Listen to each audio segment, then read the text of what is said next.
As a director, when I set up a shot, let's say there are two people in the scene, and one is at one side of the room and one is at the other. With the wide screen, I can hold both, and one is at each end of the frame. When that shot is condensed to fit on your TV tube, chances are the camera cannot hold both of those actors at the same time. So a choice is made usually to be on the one who's talking and then move across the room with the camera to get to the other one when that person is talking, and not being able to hold both, you can't see the reaction from side to side. Now that may not be the choice that I made when I set up the shot, because I want you as the audience to see the person talking and the person who's listening as well. When the picture is changed to fit the small tube, you can't hold both, and the intent of the scene is sometimes changed as a result.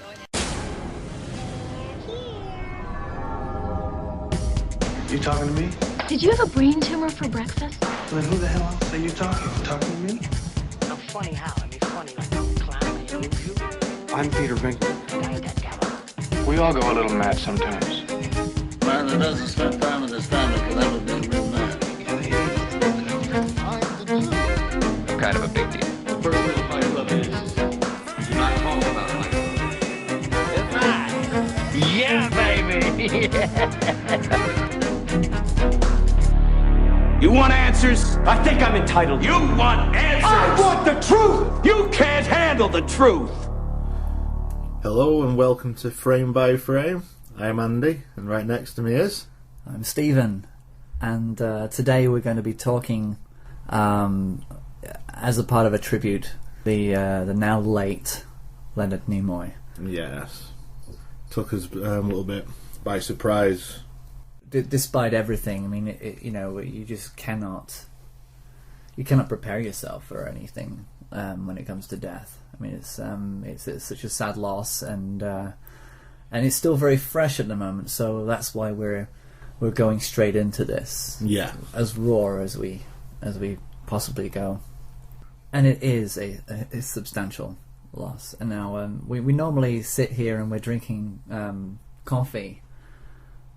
And for every episode, Andy has always had the Captain Kirk mug, and I have had the reincarnated Spock mug. But for today's podcast, the Spock mug has a candle inside it instead. It's what he would have wanted. He would have wanted us to forego the coffee ritual and give him the tribute. Well, because I'm captain, I still get the coffee. Yeah, that's actually my second Spock mug. The first one broke in the dishwasher, and because I said to Catherine, I said, well, in Star Trek 2 he may have died, but then Spock was reincarnated in Star Trek 3. Yeah. So can we buy another one? Did you have to send a bit of pottery off to a planet? Yeah. And then the just a little bit, spontaneously. Just a handle, yeah. Just a handle, yeah. And then when you find it was like a little small thimble that cried. That cried, but yeah. as the then it became an espresso cup, and then it slowly, as the crust of the planet was falling apart. Leonard Nimoy, he lived a very long life, dying at the age of 83. People could be forgiven to think that the man died of old age, but he actually had been ill for quite some time. See, I wasn't aware that he had any kind of illness, and every time you saw him, he just seemed very full of life. It's chronic obstructive pulmonary disease, COPD. Doesn't sound like fun. No, and it's a condition that he attributed to his smoking habit that he'd given up over 30 years prior. So he had been quite a heavy smoker, right? And from what I can gather, it all was. He started smoking very early on. He was in the army, and they always got free Camel cigarettes, and everybody expected to smoke, and it was just normal. It just seemed like a part of normal culture. So he never. I mean, nobody ever really spoke about the bad things that went with cigarette smoking. But yeah, 30 years ago, he actually did give it up, and unfortunately, it's one of those things that he's always regretted. Thank God I never smoked. Yeah. I did a little bit, but it was social smoking, and it was kind of like a part of the wilderness period in Australia that I did that. Well, I should reiterate that I never smoked cigarettes. Yeah, that's I've something. smoked other things. Well, we all have, and that's, again, For me, cataracts. it's Australia, and I was a different person there. He did a funny advertisement, I think it was for BMW, just as the... Yeah, with Zachary. Zachary Quinto, yeah. That's right, yeah. And, he's... But that's the thing, I mean, you'd think, back in 1991, the whole crew, the original series crew, they were all still alive at that time, back in 1991. I mean, Gene Roddenberry had just passed on the 25th anniversary in 1991.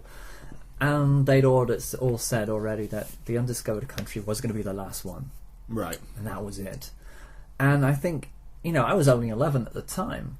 And I thought, when I watched that in the cinema, I thought, we're never going to see these people again. This is it. This is the last time we'll see them.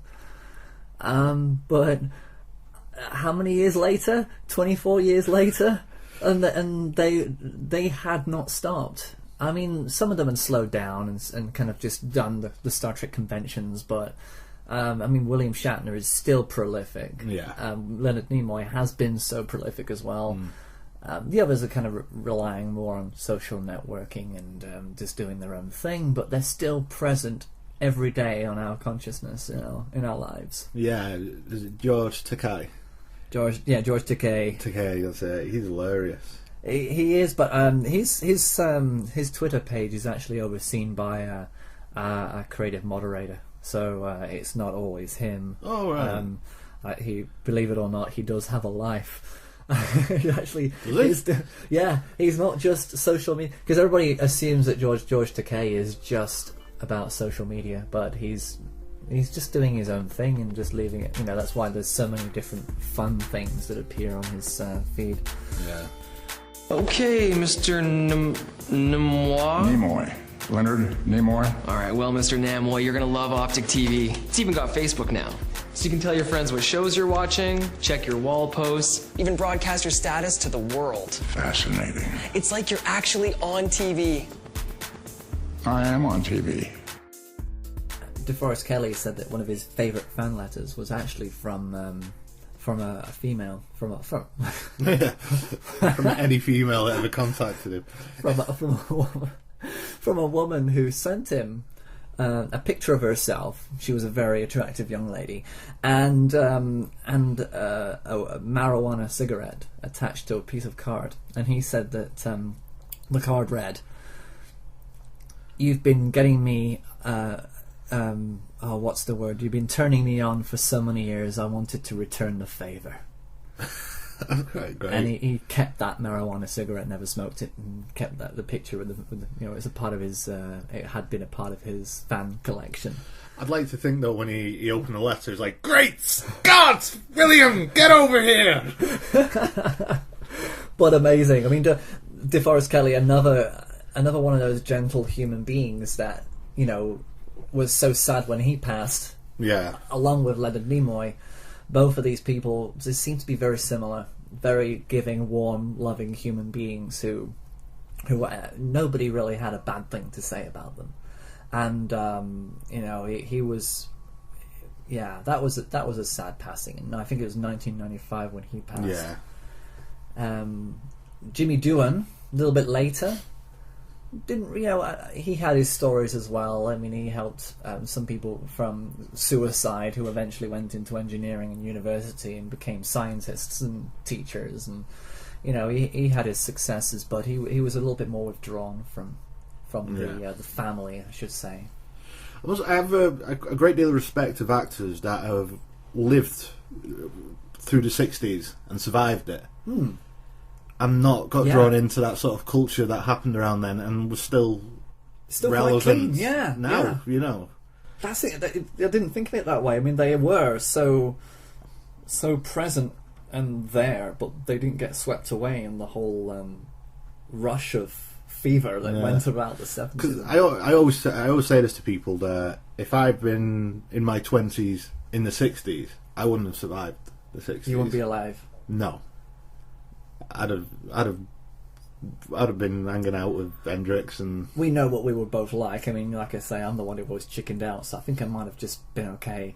But it would have sucked. But then saying that, we might have ended up on Star Trek. That would have been nice. That would have saved us. That would have saved us. And that's the thing, I think Star Trek is one of those things that everybody kind of mocks and says, oh, Star Trek is so... It's stupid and this, and it's so old-fashioned and geeky, and it's really naff, but they don't get what it actually really does for people and what it has been for people. Well, it was such an important show for many, many reasons. Yeah. Like the first black interracial kiss, yeah. Yes. I mean, it's so far ahead of its time, people forget this. They do, and unfortunately, I mean, there was, when I went to work the next day after Leonard Nimoy's passing, I said to one of the younger lads, he's only 20, and I said, sad news about Nimoy, and he goes, who? He played Spock in Star Trek. I said, oh no, I never watched that crap. And I was like, it's not crap, and he actually does a hell of a lot more than just Star Trek. Yeah. And you've got a list of his films there. I think that's it speaks for itself. He has not stopped working. I've got a list. Yay. Starts at 1951. That's Rhubarb. Yeah, Rhubarb. He played a young ball player in Queen for a Day. He was a chief high diver segment as Leonard Nimoy, apparently. Really? Yeah. Well, maybe he didn't. His character just didn't have a name on screen, so they just... So can I bash through a list? You can bash through a list momentarily. Let me just get the music set. Okay. And go. Right, 1952. Kid Monk Baroni. Francis Goes to West Point. Zombies of the Stratosphere. 4-Star Playhouse, 1953. Old Overland Trail. Fireside Theatre, TV series. Them, uncredited. Your Favourite Story. Right, now we're into 1955. Luke and the Tenderfoot, Navy Log. 1956, The Man Called X, West Point. Highway Patrol. 1957 to 1958, Harbour Command is a TV series. He played Fred Garrison. The Silent Service, which was another TV series. Broken Arrow, another TV series that went from 1957 to 1958. Not the film. No, not the film. Certainly not. The Brain Eaters, Professor Cole, 1957 to 1958. Mackenzie's Raiders, Steve Canyon, 26 Men, Dragnet. I didn't know he was in Dragnet. Yeah, That was in 1954, and he was in it again in 1959. And I think Gene Roddenberry was a writer for that show, right, if I'm not mistaken. The Rough Riders, lots of TV series. Yes, yeah. Colt 45, Tombstone Territory, Lock Up, M Squad, Sea Hunt, Tate, Sorry? Outlaws, The Rebel, Bonanza, The Tall Man, Tales of Wells Fargo, Rawhide, Two Faces West, 87th Precinct, Twilight Zone. He was in an episode Quality of Mercy, 1961. Kane's 100, Lara and Me, The Untouchables, a TV series. He was called Packy. Okay. Oh, Paquet. Oh, that's a tricky one. There. Yeah. Combat, The Man Called Shenandoah, Daniel Boone, Get Smart, TV series again. Death Watch, Gunsmoke, TV series. Valley of Mystery, Assault on the Wane, yeah. TV movie. Yeah, Do you remember that? I've got it. He was in Mission Impossible. He was, yeah, for a good long time. That. Yeah, it was 71. Yeah, and I think that's one of the series that I'd love to eventually own, because it's I remember watching it as a kid, but it's never on television, and it's never, I wouldn't want to watch it on television. It's like Columbo. You just want to really binge watch it. Yeah, absolutely. Definitely. Right, Catlow. Yes. Night Gallery. He was in Columbo. Yes, he was. Yeah. Love that episode. He was a doctor, I believe. The Alpha Caper. Rex Harrison presents Stories of Love.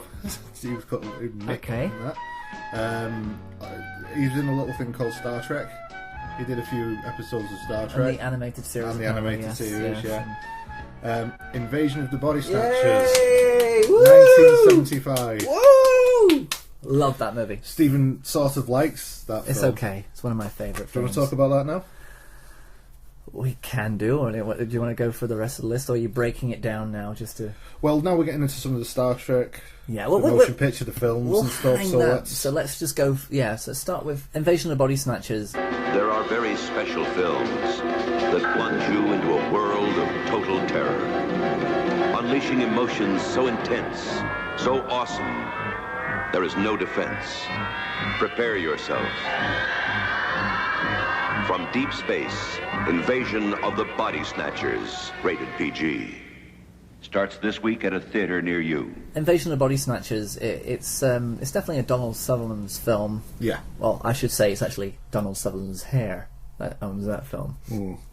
Which he was actually quite paranoid about throughout the making of the film, and Philip Kaufman said, "Don't worry, it'll be great," and it is. It's isn't the same hair he had for Don't Look Now? It's similar, yeah, but I think he let it really go. Just really let it grow a little to the point where it was more afro, and I think he was more worried about the representation of what afro was for the film. And he says, "Oh yeah, absolutely fine. You'll be absolutely fine." I mean, I've got the photo novel there, and if you flick through it, it's quite a. Well, it's been a long time since I've seen this film, and I wanted to watch it again last night, but I didn't get a chance. So I will be using this book to make it look like I know what I'm talking about. Yeah. Well, in somewhere in the outermost limits of space, far beyond man's mindful speculations, a wide expanse of seemingly desolate wasteland issues forth evidence of a determined undertaking, a haze of organic matter, deep in the throes of intense labour, churns in preparation for departure.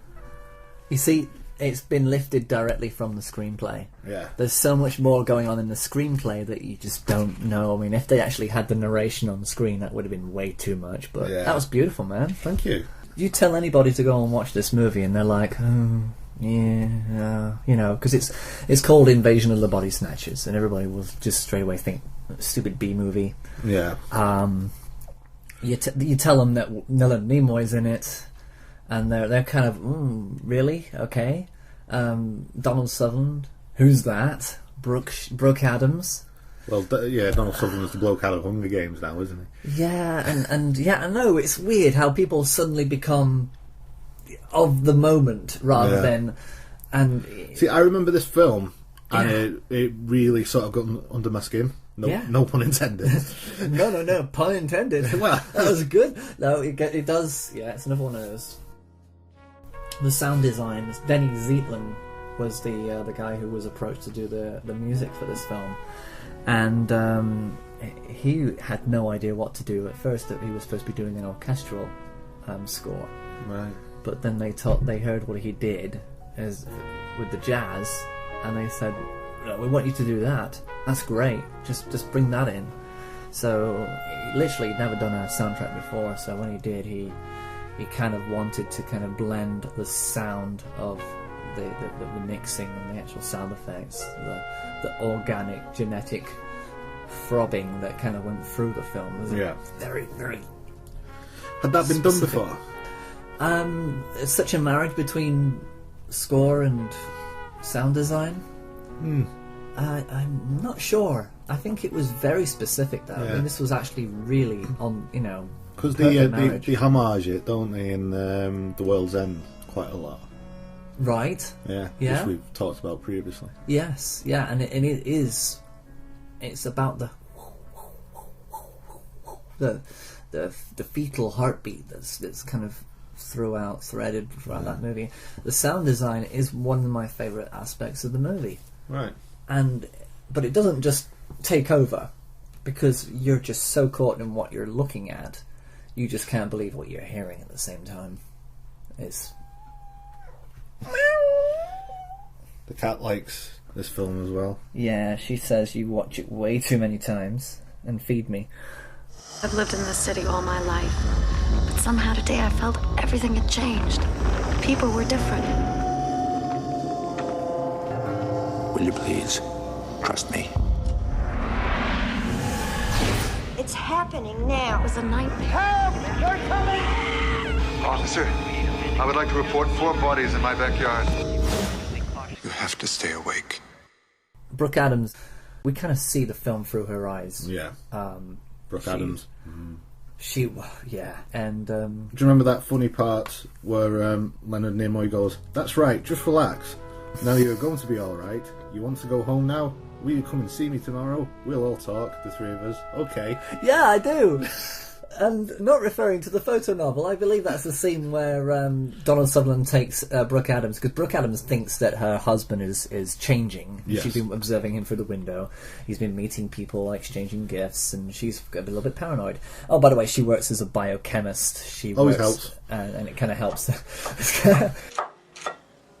You think it's true that if you think you're losing your mind, then you're not? I know this is going to sound insane. Jeffrey is not Jeffrey. I mean, on the outside, Jeffrey is still Jeffrey, but on the inside, I can tell that there is something different. Something is missing. What? Emotion, feelings. He's just not the same person. Really, do you know what I mean? I know it sounds crazy. But bless her heart. I mean, she's a biochemist. She's got this pod, and her husband or boyfriend has kind of been taken over by this pod. But of course, Donald Sutherland thinks it's psychological, so he takes her to Leonard Nimoy, who is literally doing a book.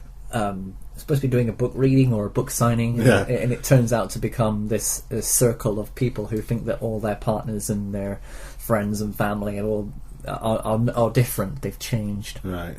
And so he's spending the whole time, instead of doing what he's doing, helping people.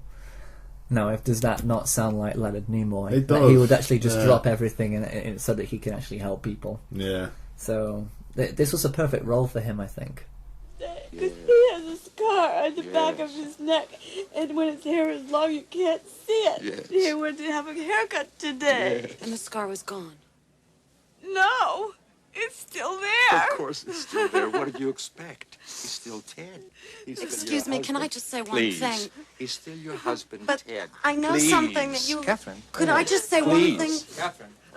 Who's this behind you? Ted. That's right. That woman's husband's not her husband. I saw him today with Jeffrey. He's one of them. And she knows about it, and nobody's helping her. That's not true. Somebody's Oh, helping. I'm glad you've heard that. David Kibner, Elizabeth Driscoll. Hi. I've been hearing it all week. It's getting very popular. What's that? What's getting popular? I was trying to tell you that I also You know know somebody who's changed. Can we go Yes. outside and talk about it? The guy in the what's that? Oh, is that the? I thought that was like a really nasty vagina. It's actually a dog with the face of a man. Okay. And apparently that there was this kind of. But it's the kind of thing that you'd expect to see in a John Carpenter film, I should actually say. Not an homage to... That is definitely something... Right, yeah, I'm looking at a dog with the face of a human being licking its own nose. It's actually quite grotesque. It's fantastic. Yeah, they continue along undetected until Elizabeth looks down and lets out a scream. Very good. As she sees the hideous byproduct of an injured pod, a mutation of both the banjo player and his dog. Oh, the banjo player. As they are turned upon, Matthew and Elizabeth break into a run. Get them! Get them! Say pod people. So Donald Sutherland, Brooke Adams, Jeff Goldblum and Nancy Cartwright, all four of them go on the run, and they meet up with Leonard Nimoy, and eventually they all kind of they all succumb to the weed. Yeah. Which is kind of what happens to everybody in the 70s. All apart from Veronica Cartwright. She's kind of like the only one left in the end, screaming while Donald Sutherland points at her. But that's still... very frightfully. Yeah. Amazing. The face he pulls...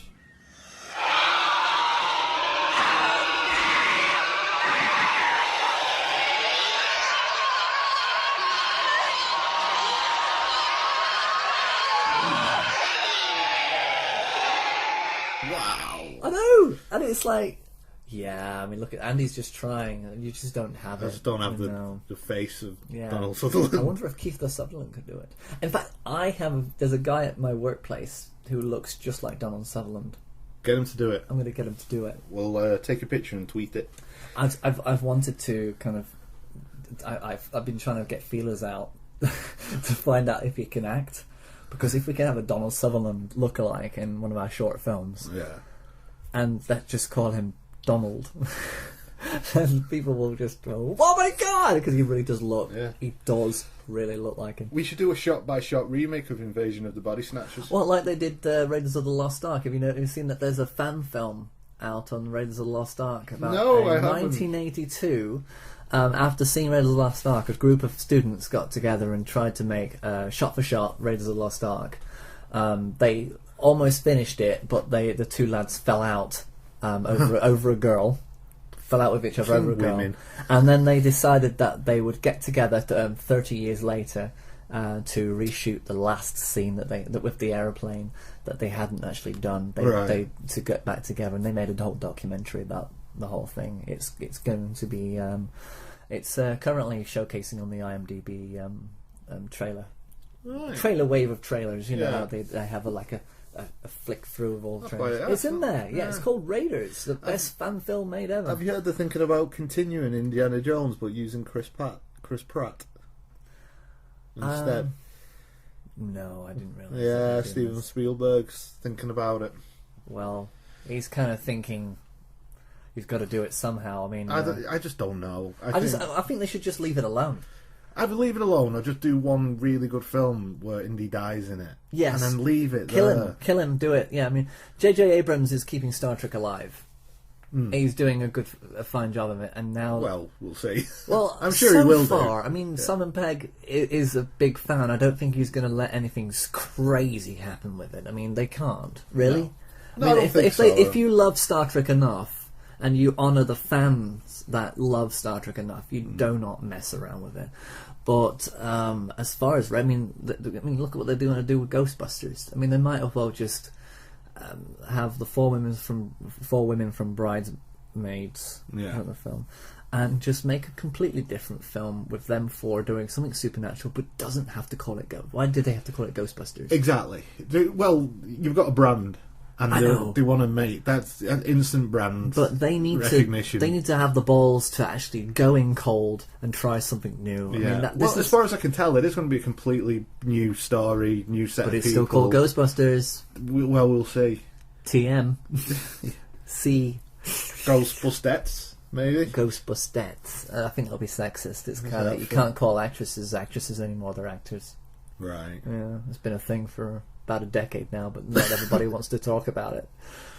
Because I'm Dunker. That's the thing with me. If I said someone's an actress and said, I'm not an actress, I'm an actor. I know, I'm an actor. What's bad about being called an actress? Yeah, There's just nothing get bad on with about it. being called an It's the actress. whole political correct thing, and then political correctness becomes this whole thing where if you actually point it out that it's wrong, then all of a sudden everybody knows that it's wrong. But if you don't point it out, then nobody really cares anyway. It's only until you make an issue of something that it actually becomes an issue. You know who was politically correct? Leonard Nimoy. He was, and let's get back to him. Bless him. No, I think you've got more to say about Invasion of Body Snatchers, haven't you? I mean, sound design, the acting is exceptional. I mean, Leonard Nimoy's part, he is very energetic in this film, very full of... He's not Spock at all. No, he's not Spock at all, and he's full of... he's trying to bring emotions out of other people. Even though he does appear to be the most sane person in the whole film. And you know, you said about there's one actor, I can't remember who you said, a couple of shows ago. Right. I think it was you mentioned about the guy in Foxcatcher who, no matter what he's in, you feel safe. Like John Candy. Yeah, Mark Ruffalo. Yeah, you know, if you're going to see him in a film, you feel safe when you see him. Yeah. I mean, I think the same goes for Leonard Nimoy. Absolutely, I completely agree with that. Even when, I mean, in DeForest Kelly as well. I mean, even if you see him as an evil Mexican at the end of a Western film back in the 50s, you kind of feel comfortable because it's like, at last, there he is. You know, you've been waiting from the whole film, and there he is. He's a bad guy. Good for him. You know, he's just shot two people. Good stuff. And plus, he's a doctor, so he could fix them. Well, he might be with his magic. Widdly. See, that's the thing. You cannot think of Leonard Nimoy and not think of Mr. Spock, and that's he's defined by that character. It's difficult to kind of not talk about Star Trek, because when we've said this before, when we watched T.J. Hooker, that's not William Shatner playing T.J. Hooker. It's Captain Kirk took a year off, captain the starship to be a policeman on Earth for a while. When you see Leonard Nimoy in another, it's Spock playing a different part. And I think it's the fandom that's created that. The fandom is so solid. You can't see Mark Hamill doing anything other than Luke Skywalker. Carrie Fisher tried to do other things. I mean, she did all right in comedy. The Burbs was very different to what she's done in Star Wars. Yeah, and she's really good in When Harry Met Sally. Yeah, exactly. She has, but they're no longer prolific because people don't want to touch them. But going because back to Mark Hamill, yeah, he's in Kingsman, the Right. Secret Service, and he's like this British professor, and he's brilliant. Great. You wouldn't know. He's got this beard. He's got down the accent. Fantastic. Oh, good, yeah. And yeah, you wouldn't know it's him. But When you know it's him, you think, because you see him and say, "Oh, it's Mark Hamill," but he's completely different than Luke. So yeah, it's good. But don't you think that it's that typecasting is a very dangerous thing to kind of get into, unless you can make a living out of the typecast, such as Leonard Nimoy has made a living of being Spock, that you're not able to do those passion projects because there's a chance that that production company will reject you, that casting agency will reject you because people will think, well, people are only going to see Spock. I don't want them to pollute this character. Yeah, but there's an element of that and an element of I'm known for Spock. If I all of a sudden come as this really heavyweight murderer in a film, he's going to upset a lot of fans. Yeah, because they don't want to see him as a rapist or something in a film that he might be acting incredibly well in. Yeah. Because he's Spock, and that's his thing. It's like if William Shatner took the role of the woodsman that Kevin Bacon did as a paedophile. Yeah. You just wouldn't want to see that. No. You just wouldn't want to see that. You want to still see them doing something that kicks ass. Yeah. Whilst at the same time stays true to who they are, and with that little bit of a nod to the fandom. That, you know, no matter what they do, they try and put that little bit of a thing about it. But I kind of wish that we'd been able to see, especially DeForest Kelley, Leonard Nimoy, not so much William Shatner. William Shatner's been able to break out and do his own thing pretty much for anything. I mean, Boston Legal was incredible departure. Love Denny Crane. I would be his drinking buddy anytime. The thing with Shatner, he became a parody of himself, and then became sort of relevant again. Yeah, recarved that relevance, and he's become. I mean, he's done so many different. I mean, he's done sitcoms, The Shit My Dad Says, and he's tried documentary. I mean, Leonard Nimoy also did documentary in Search Of series in the 70s, and he's got that. In America, people know him for that outside of Star Trek. If you're not into Star Trek, then you knew him from that. Right, okay. So he was able to do the Carl Sagan thing and just be a little bit more relevant to non-fiction as well as fiction. But yeah, I mean, as far as Invasion of the Body Snatchers goes, he was an affable present. And do you remember that time when he said, "No, I just gave her a psychological band-aid, Matthew. I should talk to her some more. I could bring her by my office tomorrow around 4. What's the matter with her? It's like there's some kind of hallucinatory flu going around. People seem to get over it in a day or two. All I can do is treat the symptoms. Yeah, that's... Spock would never have said that. Star Trek The Motion Picture. 1978. Yeah, that's what I was confusing. I get those dates wrong with those two films. Yeah. But Star Trek The Motion Picture, directed by Robert Wise. But what do you think of that film? What do you think about that film? I can't remember it. I love it as background. Okay. But it's a background movie. See, it's difficult for me because I'm looking at this list. It's got Star Trek The Motion Picture, and then just right above it, 4 years later, Star Trek II: The Wrath of Khan, which is a great film. It is a great film, and it's a different film. That is Nicholas Meyer taking the helm, forgetting everything that happened in Star Trek, completely giving them new uniforms, a new vision, a new style, if you will. Yeah. But thinking of it in a different way. He thought about it as submarines and in wartime.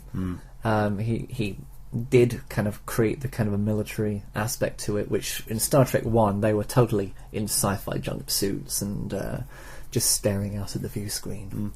But what they did quite good with these is this started a thread then of a narrative to run through quite a few films, isn't it? He set it up really so well. Because Khan was out the original series, wasn't he? He was Space Seed, yes. Yeah. Yes, which is one of the best rated episodes of season 1, I believe. Yeah, so that's quite clever of the writers to think, right, bring him back because he's one of the best loved villains. And I'm glad they didn't bring back Harry Mudd or the Gorn or the Laughing Kid, who actually ends up the kid who's in this alien costume who pretends to be this big monster. Yeah. And but yeah, I don't know what his name is, so there's no point in dwelling on that. But they could have chosen so many other different characters from the original series. Yeah. But they stuck with that because they knew that Ricardo Montalban was available. Still look good though, because quite a few years later, and he still looked quite, he still worked out. Yeah, he was still good. And he still killed with those lines. Yeah, yeah. I mean, some people could look at him and think, yeah, the way you're saying the lines is a little bit precious and pedantic. But he's a theatrical actor. He's not he comes from a theatrical background, so he is going to come with a certain gusto, And what a brilliant portrayal! What a really memorable film. Yeah, a great film. And the ending is effective. Yeah, because they actually do follow through and actually allow a character to die. Yeah, the main character to die. Yeah. Oh. So that's why when I found out about, he died, I immediately did the silly thing and go straight to Twitter. And that last tweet that he'd said. Yes. Which is very poignant. Right, yeah, I've got it. Okay. A life is like a garden. Perfect moments can be had, but not preserved, except in memory. And I was listening, I read that as I listened to the epilogue of... the soundtrack of Star Trek 2. Yeah. I was listening... Do you know what? It's funny when you said that, because you posted it onto the frame-by-frame page. Yeah. I was listening to it too in the conservatory at the same time, because I thought that, what do I want to hear right now? It just seems so... Apt, and yeah. So, yeah, I welled up. I really did. And I had a good glass of whiskey beside me, and it was a very sad night. It was. It's strange, isn't it? These things affect you. Yeah, it really does. The same thing with Robin Williams. Someone who just seems to be. He's safe. He'll always be there. We'll never lose Spock, and then he just goes. Yeah, but like I say, Barack Obama. he was touched. He said something about it. Yeah, yeah. Did you read that? He did. Yeah, but I think that for someone like Leonard Nimoy, has such a strong identity on the good wills and the positive personality that should embody America. This is how you should be thinking, people. This is who you should be taking lessons from. It's this guy. He's got it right. So many people have got it wrong. He's literally the role model that everybody should actually be looking forward to.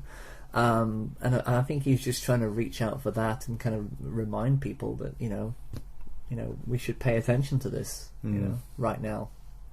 I mean, I think he was a fan, obviously. Yeah. So good on him. Yeah, definitely. But like I say, I mean, they all retired in 1991 from the actual full ensemble cast of Star Trek, and it was amazing to stay with him and actually observe his life then on and kind of share it. I mean, especially on the social network on Twitter. He joined Twitter in 2012, I think. Right. It was quite late on, really, but he kind of owned it. Him and George Takei literally just, those are the two people you go onto Twitter to kind of find out what they're up to. Yeah, and Stephen Fry, just them three. Yeah, and and not a day goes by. I mean, when he said that that last line about the garden, life is like a garden, perfect moments can be had. It was then announced that he was hospitalized with chest pains. Right. And I was literally just checking up to see if he was gonna tweet in the next day or two, just to kind of tell everybody, close call, on my way home again. Yeah. LLAP. I was kind of just looking for that post. I didn't think, not for one moment did I think that he was going to go. Sad man. Yeah. Still waiting for that post.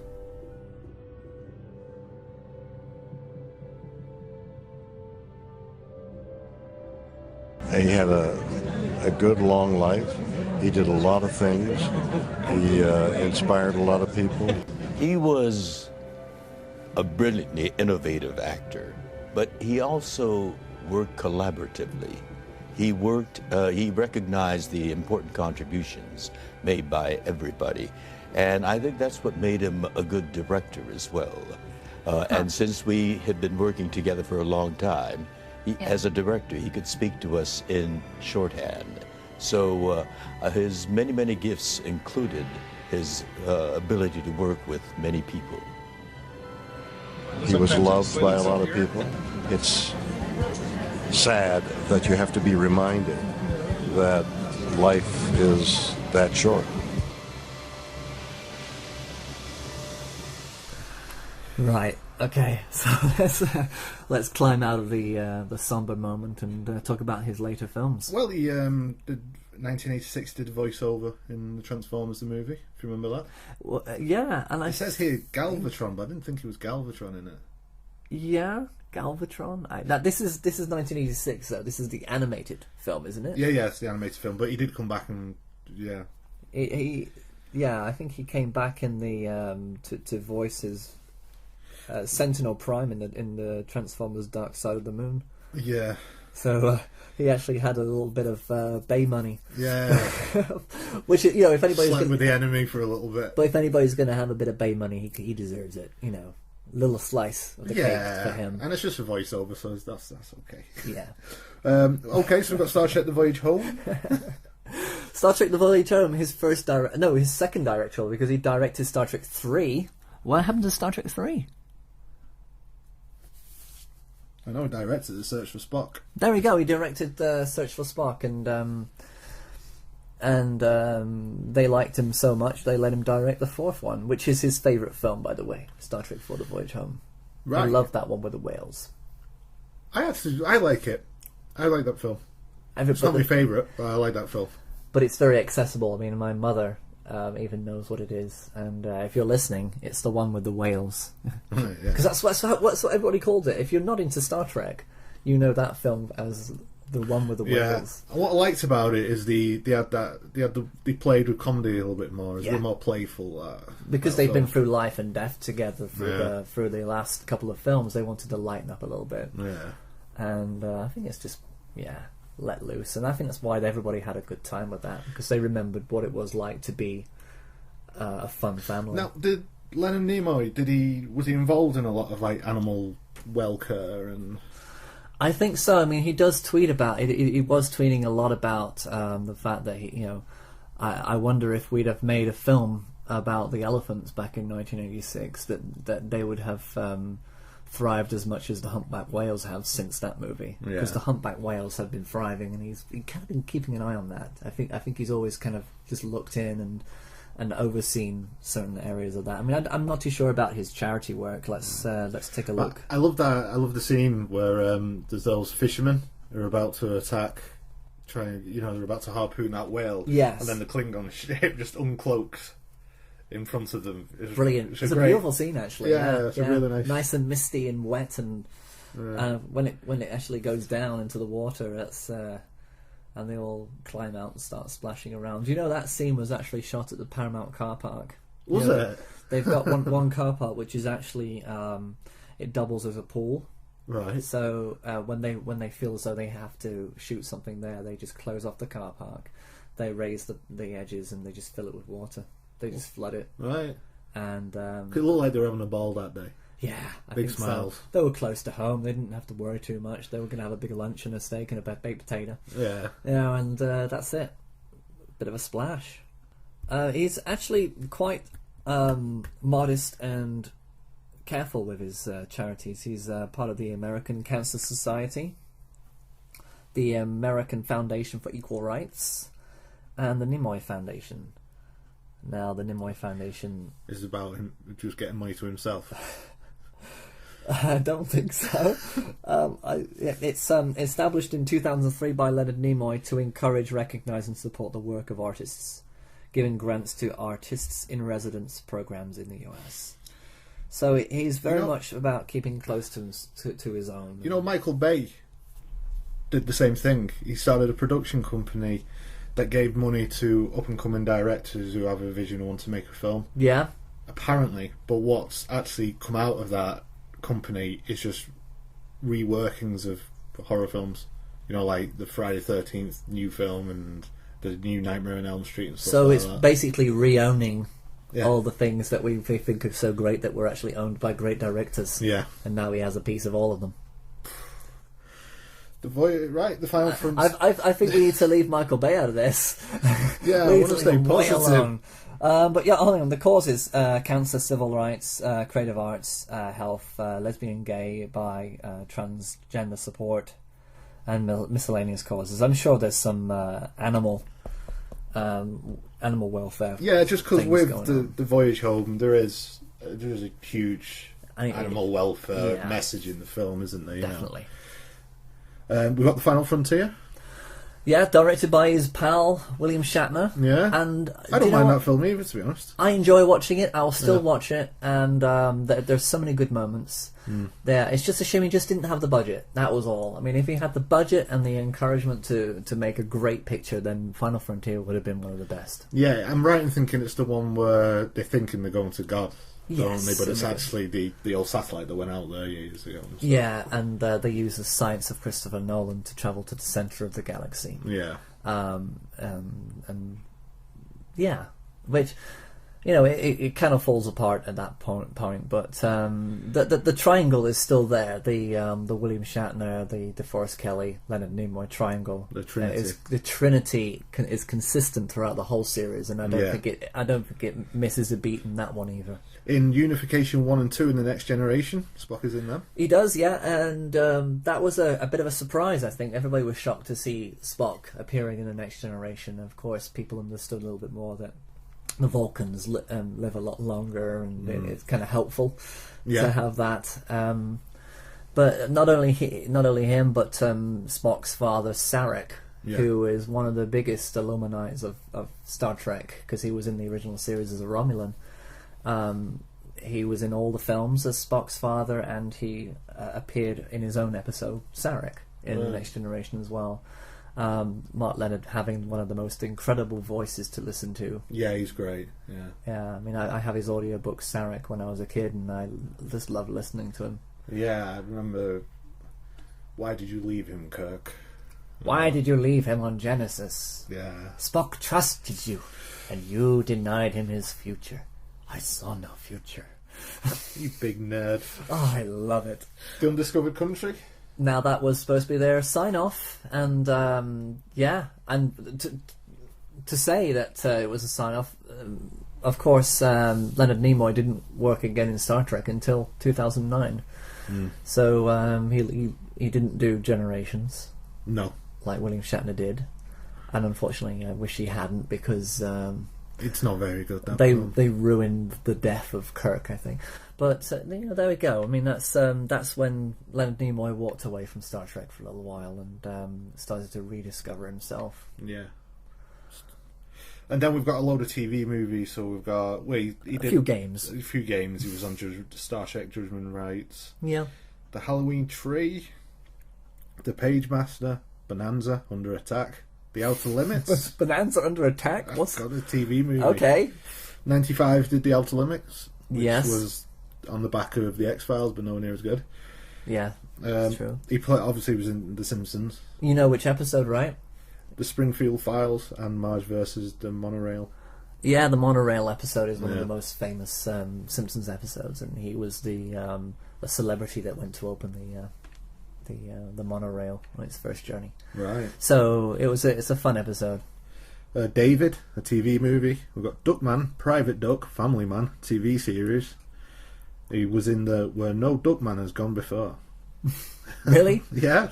Okay. The First Men in the Moon, The Lost World, Brave New World, Invasion America, which was a TV series.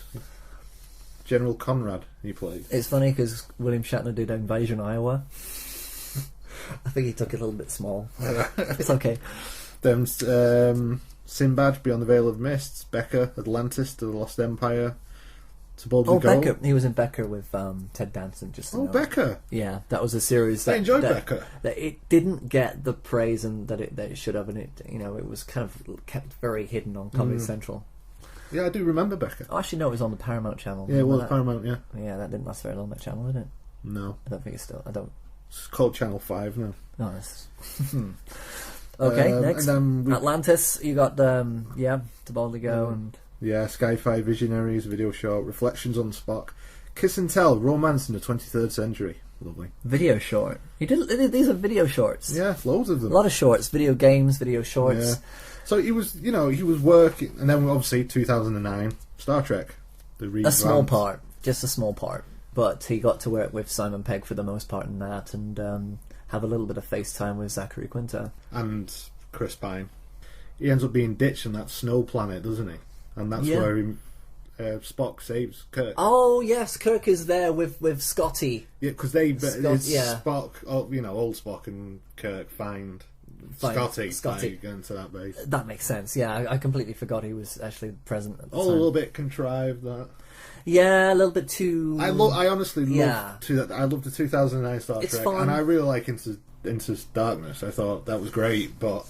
Yeah, I was a little bit disappointed with the lack of ability to tell a pure story without actually going for the end of Star Trek II: The Wrath of Khan repeat, and then not following through on actually letting Kirk be dead till the next film. They chickened out a little bit. They did, and I kind of don't love that ending. See, there's a part of me completely agrees with you. Yeah. Another part of me fanboy when says, and when Kirk dies and Spock goes, "Gone!" and then I was like, "Go kick his ass!" I was really into it. Really? Yeah, proper. You see, I think you have an ability to let things go, which is probably why I chicken out on all those threesomes that I could have had. I chicken out on the movie as well, and I think that's probably you actually are able to let yourself go. It's all surface. It is all surface, yeah. But what surface? Yeah, it's a very fun surface, and that's why I always find it very hard to let things go and just enjoy. Yeah. And I think I should do because Leonard would have wanted me to. Yeah, exactly. Do it that way. But would it be logical to let it go?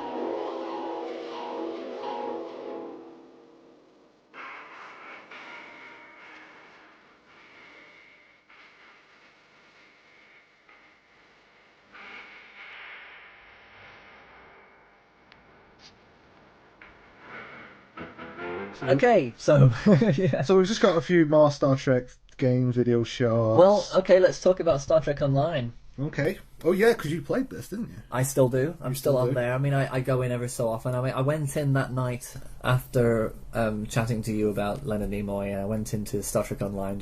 I said to Catherine, I'm not going to come up just yet. I just want to see what's happening on online, just to see what people are doing. Right.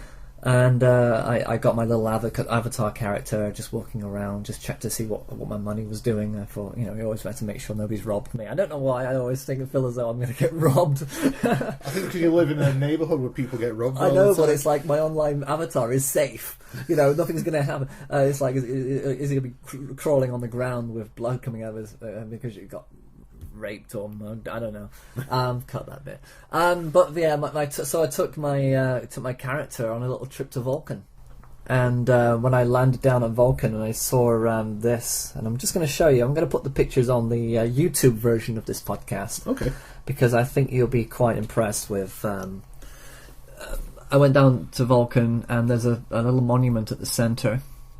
This was one of the instances in Vulcan. Right. They have about 20 different dimensions so that all the characters can visit at the same time. If there's too many characters in one instance, they open up a few more so that more people can come in.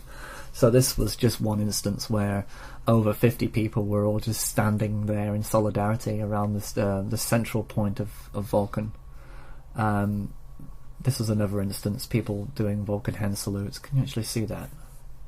That's just a geeky guy and who he's doing the wrong salute. He's doing the Red Dwarf salute, and everybody was just standing there, and it was quite touching. Yeah, and it made me realise that this is the first online digital memorial service.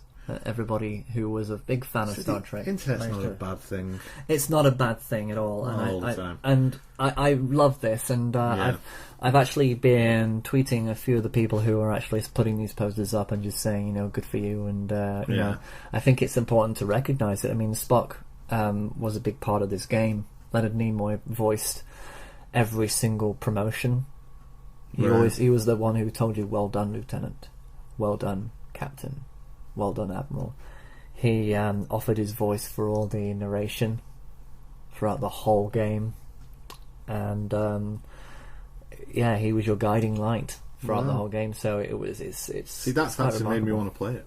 It really is worth going into. I mean, you probably wouldn't write again. I mean, I haven't been in there for a while. I mean, even people just started to bring balloons in to the game. You can actually use these blowers that blow balloons. And it's just nice because these are all people you can just go up to and you can dance in front of them, salute them, and then just chat to them in a little box. And they're all real people just there. They all, by their own initiative, went down to the Vulcan set piece and wanted to just stand there and pay respect. Yeah, that's really nice. So that's, you know, that really blew me away, and I thought it was quite important. That once again, Star Trek has provided a new way of doing things. 50 years on, and it still touches you, still relevant. Yeah. So what's left? Not much, really. Big Bang Theory. Yeah, Transformers. You know. He's you know. Obviously, he was in Into Darkness in 2012, which I think was his last. His very last. Acting piece. Yeah. And then I just made a little list, because you know what I'm like about lists, of the things he did as a director. Mm-hmm. So, leaflet drop. All right. Okay. A Night Gallery, directed TV series. Vincent TV movie, The Power of Matthew Starr. He directed an episode of T.J. Hooker, The Decoy. Yes. He directed, as we know, Star Trek 3: In Search of Spock, Star Trek 4: The Voyage Home. He directed Three Men and a Baby. That's correct. Yeah. Now let's talk about that film for a little while. Okay. Because it's quite significant. I mean, it's not sci-fi. No. It's complete departure.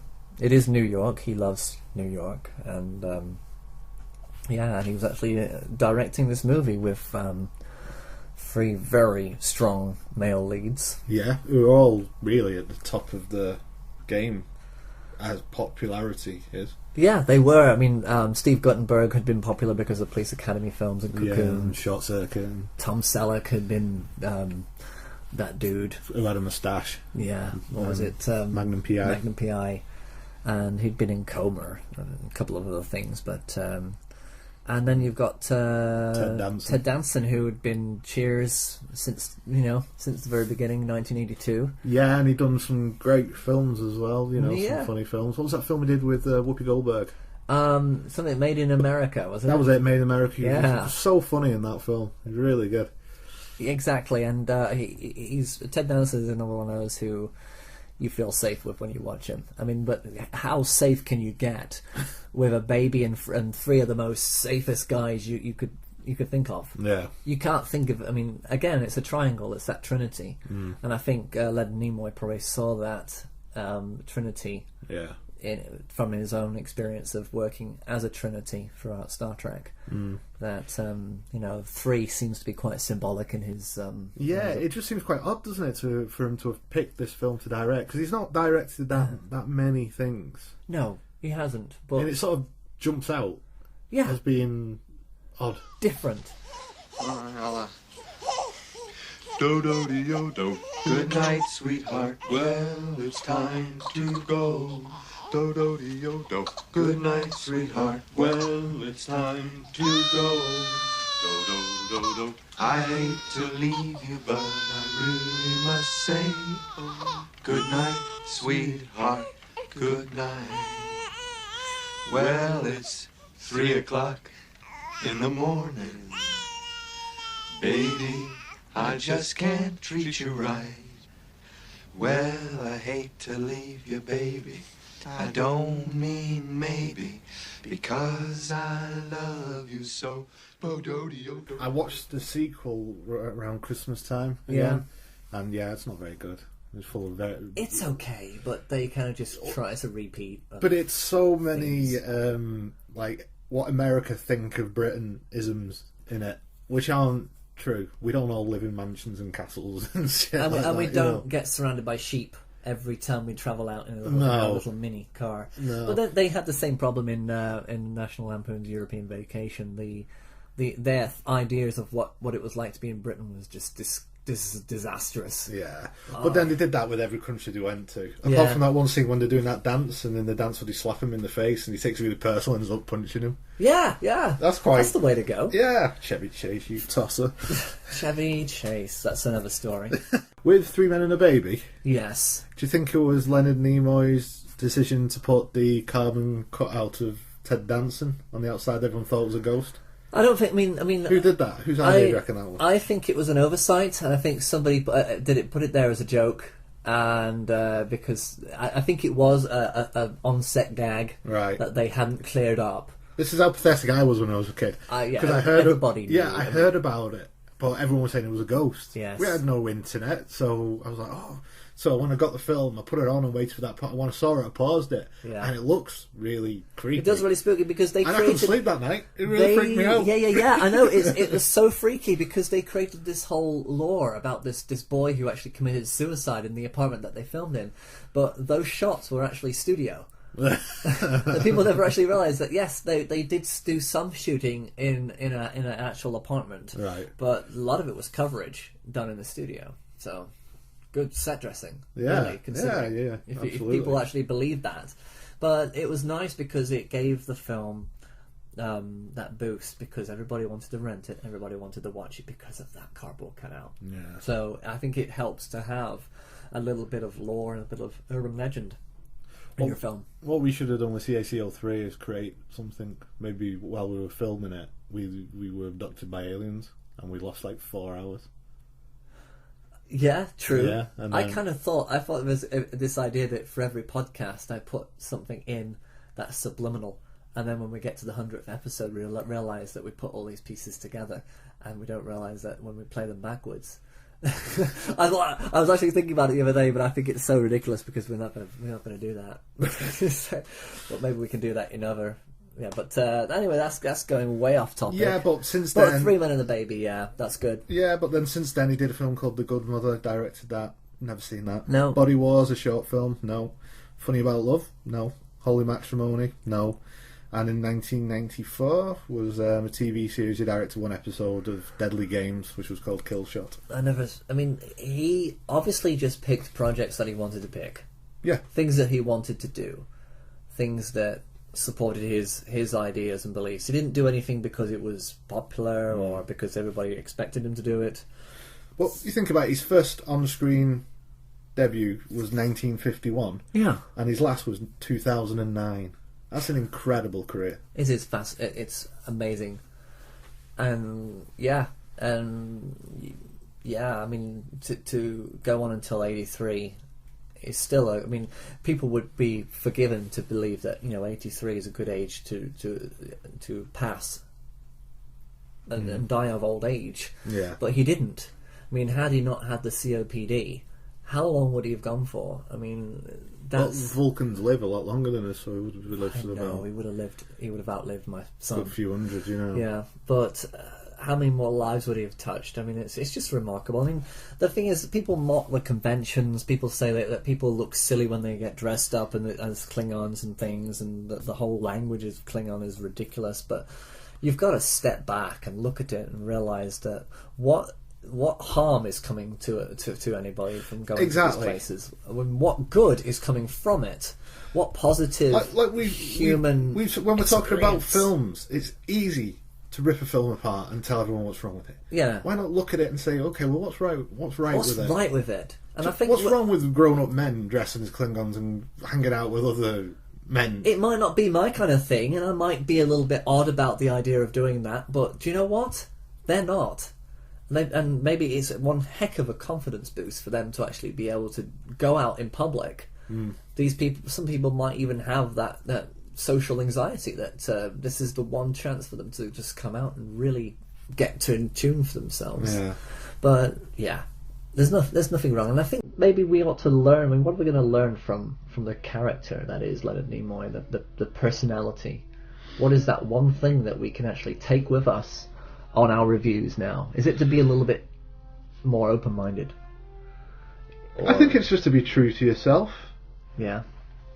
You know what I mean? Yeah, exactly. Just live life by, you know, what you feel is right, and the needs of the many outweigh the needs of the few. Or the one.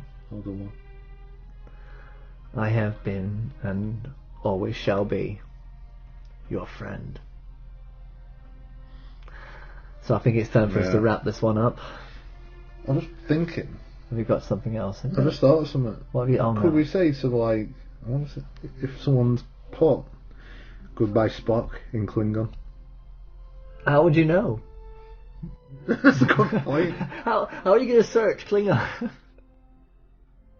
One thing that we can say that the actual Vulcan salute was something that was brought in by Leonard Nimoy himself. Was it really? Yeah, that it was his own initiative. He said, "Well, what if we tried this thing?" And the director at the time said, "Yeah, just do it, whatever." You know, he didn't realize it was going to become the thing that would define Spock. And it's a part of his Jewish heritage. Much of what he brought into the character of Spock and the actual nomenclature of Vulcan came from his own from the Jewish culture. Right. So interestingly, Zachary Quinto can't do that. Why is that? You can't. No. His fingers won't do it, so they have to have someone do it. Really? Yeah, that's what I read. But can't they just break them and just refuse them again? I mean, can't that's he the just easiest commit? thing to do. He could just commit himself just a little bit more. Come on, Zachary. I just like the idea of him being stood there and some kid just hiding behind him, sticks his hand up. Yeah. I mean, you could actually train your fingers to actually just by taping them up. I mean, I don't know how true it is. It's just what I read. It might not be true. I mean, William Shatner can't do it either. But I think whenever you see him doing it, he's obviously straining to do it because his hand shakes. So there you go. I don't think we can really add. I mean, there's so much we could talk about Leonard Nimoy, but there's everything's out there to be found. I think it was just important to just shed a bit of light on his life. And, and But that's just us. We're being true to ourselves. Exactly. There we go. And that's the lesson we've learned from Leonard. So yes, goodbye, Leonard Nimoy. Peace and long life. Space. The final frontier.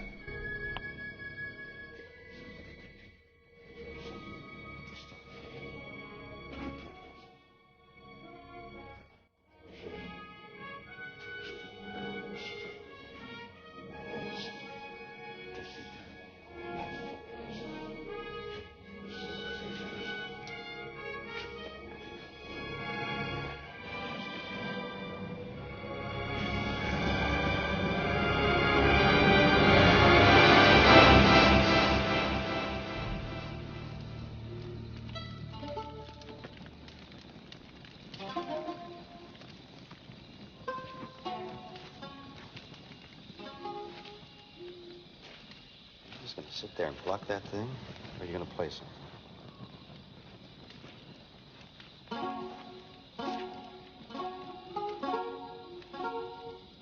Row, row, row your boat gently down the stream.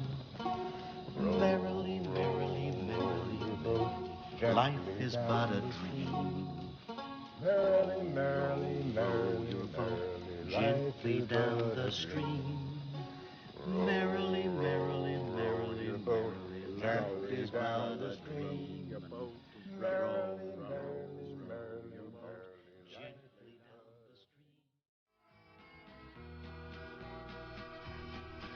the stream. I want to take this opportunity to let the people know how they can contact our friends at Frame by Frame. They do that podcast You thing. know, two guys, yeah, they do the podcast, okay? So They're nice. They're like a forest, which is a beautiful thing. Exactly. And so if you want to do the communicating thing, the social networking thing. Yeah, you can tweet those guys at Frame by Frame 78.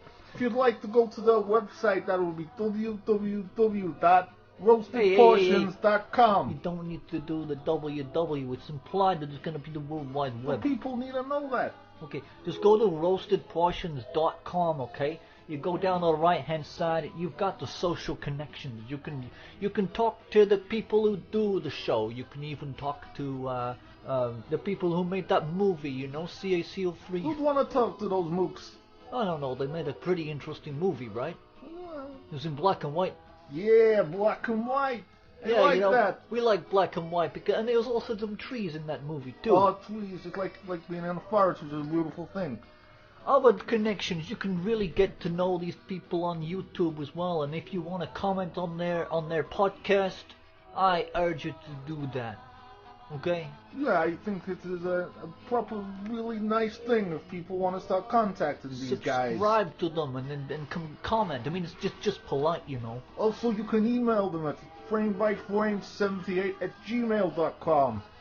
That's it. I think that's everything wrapped up, so. Hey, I'm gonna go and plant a tree somewhere. Okay, you go plant some trees. I'm gonna go plant a tree. I'm gonna go tweet. You tweet, I'll plant a tree.